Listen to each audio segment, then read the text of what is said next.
Hey, what's up guys? Welcome back to Duster Bust. Happy Sunday. So I've been spending the last week working on this instrument cluster. It has really kicked my butt. It was much, unfortunately, is harder than I expected. A few things went wrong. So I'm going to walk you through those and hopefully this helps someone out. But let me first show you where we're at and then I'll talk through the different issues that I had.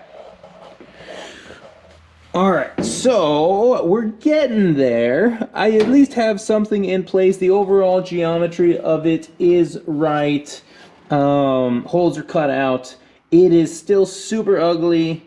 I gotta clean up basically all of the edges and polish it, but it's making progress. It just took me way longer than I expected. And there's a few issues that I ran into. So let's go into the different issues. But first, just a quick note. Yes, these are commercially available. Yes, you can just buy one. And it is probably, I've spent enough time on this to where it would make sense for somebody to just go and buy one of them. Autometer makes them for like 250 bucks. At first, I thought that was a little expensive, but now having tried to build one, that's probably a pretty fair price. But for me, this is really an exercise in fabrication. I want to become a better fabricator. There's not a ton of opportunities for that. You know, I'm not going to go mill my own camshaft, but bending and welding a couple pieces of sheet metal, laying it all out, trying to get all that geometry right, that is something that can be done with basic tools and within, you know, my skill set. It's a little bit of a stretch, but I knew it would be possible. It would just be a challenge. Unfortunately, it's been a little bit more of a challenge than I expected. So let's talk about those issues. All right, so issue number one is this thing is super complicated. So the original cluster, there's just a lot of weird angles and stuff. So, you know, for instance, if I come in here and I measure here and I look up, this is about 3 5/8 from the base to the lip here. And it's, you know, 3 7/8 over on this side. And that's just one example. There's lots of weird geometry in here. All right, so you can see from the mess here, there was lots of arts and crafts time, you know, trying to get different templates. And I'm sure there's more of them upstairs in different cardboard and stuff. But what ended up working out pretty well for this was actually taking some heavy-duty aluminum foil. And what I did was I wrapped this with aluminum foil just because I wasn't able to, for whatever reason, I was having trouble getting this in paper. So doing it in foil first and then transferring it to paper, I was able to get this piece here that pretty well, you know, pretty well captured it. That corner's cut off, but pretty well captured it. And then I think this was my bottom piece.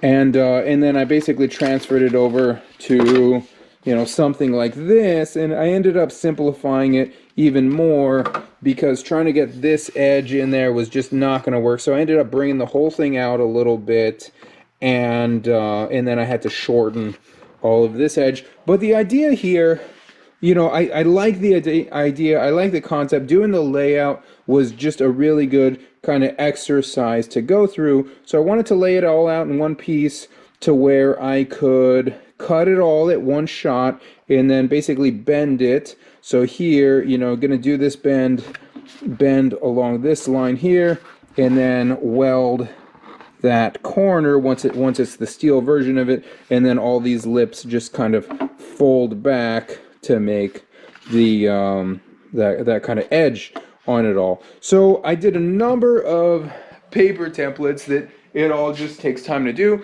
until I finally got one that was respectable enough to go to metal. All right, so once I had a respectable paper template that fit the spot pretty well, then I went to metal, you know, cut it out as best as I could. Had some trouble with these corners, and I ended up really kind of messing that corner up. And I still got to fix that. So, you know, just getting something that would fit the spot right was a bit of a challenge. There's quite a bit of intricacy in this. I knew it was going to be tough, and it was tough. But you know what? I would say I overcame that piece of it. It just needs to be cleaned up. Issue number 2 was cutting the holes. I really didn't expect cutting the holes to be complicated. So I went and I picked up a couple hole saw bits, and you know, I didn't really think too much of it. I thought, you know, you throw it on the drill and you cut your holes. And yeah, that's not the way it worked. So I tore through. I did my first 2-inch hole, and I looked at the bit afterwards, and the bit was basically ruined. So I was like, okay, maybe I have a defective bit. So did another hole, and pretty much the same thing happened on my 3.5-inch hole. So I picked up a DeWalt bit, went and drilled through another hole, and it was starting to wear out as well. So I realized I got to be doing something wrong here, and that's, you know, part of the pain of being a new guy is you don't know what you don't know. And so I looked at some YouTube videos and what the hell am I doing wrong here? And basically, I think I was running my drill on regular speed and not the slow speed, and I wasn't lubricating quite enough. So I got this. I was using some, but I wasn't using enough. So the way that I finally got past it, got some fresh bits, went slow, lots of cutting fluid, and just really taking my time, and I was able to get through it. But I think I was basically overheating and like work hardening the metal and then just tearing up bits. So it was a mess. You know, something as easy as drilling a hole was, you know, if you don't know what you're doing, it can be a little bit of a mess. Issue number 3 is once the bottom holes were pretty easy, pretty straightforward. I'm only using 2. There's another one back here, but it was too close to the gauge, so I'm not using that one, but the 2 bottom ones will be more than enough. But to get the original holes in the top, there was just no way to really get in there and mark. Even if I took the whole dash out, it'd still be hard to get in there. So what I ended up doing was I kind of cheated it, and I just drilled some new holes up.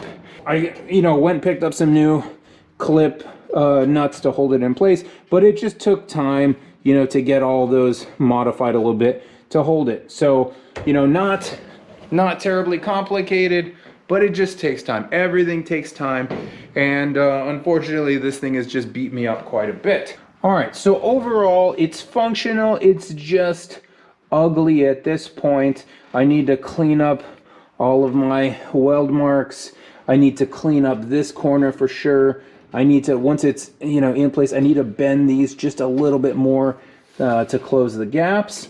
I need to touch up a little bit of paint here, and then I need to come through and cut these again and make them a little bit more angular, just make it a little bit sharper, because when I do this section over here on the right, it needs to fit up nicely to this and look intentional, and that'll be a lot easier to do if it's a nice angle versus some weird rounded piece. So that's it, we're getting there.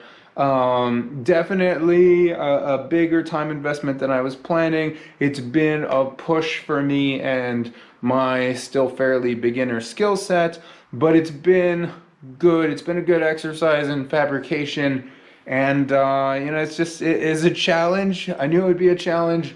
It was a challenge. I am definitely ready to move on to engine and more fun stuff, but got to get this done. So that's it for now. Thank you guys for watching. You know, good luck on all your projects, and we'll see you guys next week. Take care.